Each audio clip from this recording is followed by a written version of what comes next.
Zee 24 तासनं उघडकीला आणलेल्या कोरेगाव पाक जमीन गैरव्यवहार प्रकरणात अटकेत असलेल्या शीतल तेजवानीला चौकशी आणि तपासासाठी बावधन पोलीस ठाण्यात आणण्यात आलेले आणि शीतल तेजवानी सध्या पिंपरी चिंचवड पोलिसांच्या ताब्यात आहे।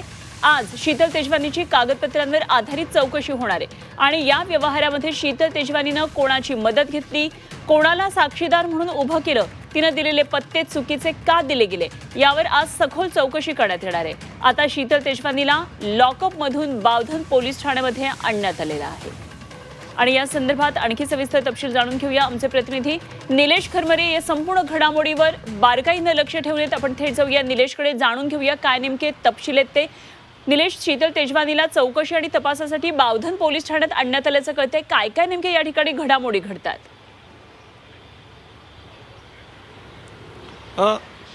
खरं तर आता या ठिकाणी जर बघितलं तर शीतल तेजवानीचा जो ताबा आहे तो आता पिंपरी चिंचवड पोलिसांच्या ताब्यात आहे आणि आज तिला हिंजवडी पोलीस लॉकअपमधून या ठिकाणी आता बावधन पोलीस स्टेशनमध्ये आणलेलं आहे आणि या ठिकाणी आता जे तपासी अधिकारी आहेत ते प्रामुख्याने जो व्यवहार झालेला आहे, शासनाची जी फसवणूक केलेली आहे, प्रामुख्याने जे 21 कोटी जे रुपये आहेत त्या कशा पद्धतीने सरकारचे फसवलेले आहे याबाबत या ठिकाणी कागदपत्रे जे आहेत त्याची तपासणी या ठिकाणी आज करण्यात येणार आहे। दुसरीकडे जर बघितलं तर या व्यवहारामध्ये कोण कोण साक्षीदार होतं, कोणाला तिने उभं केलं होतं याचीही माहिती घेतली जाणार आहे। तर तिसरी महत्त्वाची म्हणजे तिने जे पत्ते दिले होते, म्हणजे ज्यावेळेस हे कागदपत्र करण्यात आले होते, व्यवहार होत होता, त्यावेळेस जो पुरावा देण्यात येत होता तो पुरावा चुकीचा तिने दिलेला आहे। याबाबत या ठिकाणी आता सखोल चौकशी जी आहे ती आता या ठिकाणी सुरू झालेली आपल्याला पाहायला मिळतात। बावधन पोलीस स्टेशनचे जे वरिष्ठ अधिकारी आहेत ते या ठिकाणी तिची चौकशी करत आहे।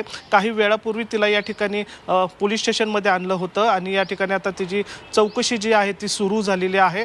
8 दिवसांची पोलीस कोठडी जी आहे ती बावधन पोलिसांकडे आहे, त्यामुळे या 8 दिवसांमध्ये बावधन पोलीस जे आहेत तिची सखोल चौकशी करणार आहेत।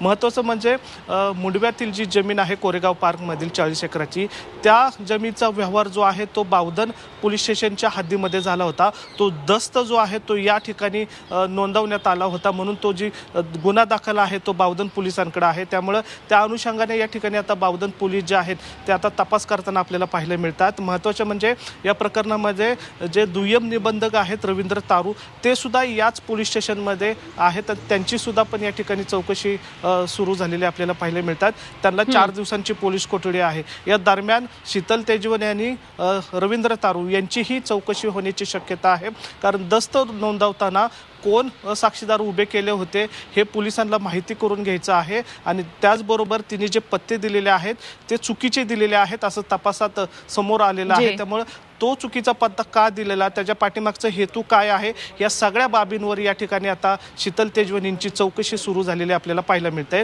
त्यामुळे आज संध्याकाळपर्यंत शीतल तेजवानीच्या चुकीच्या पत्त्याबद्दल मोठी बातमी किंवा मोठे अपडेट येण्याची शक्यता आहे। खरं तर पिंपरी चिंचवड असेल किंवा पुणे असेल या परिसरामध्ये शीतल तेजवानी राहत नव्हती, मात्र त्या ठिकाणी राहत असल्याचा बाराव तिने केला होता। अनेक बनाव खरं तर या सगळ्या प्रकरणामध्ये शीतल तेजवानीचे अनेक बनाव पुढे येतात, बरेच खुलासे होतात।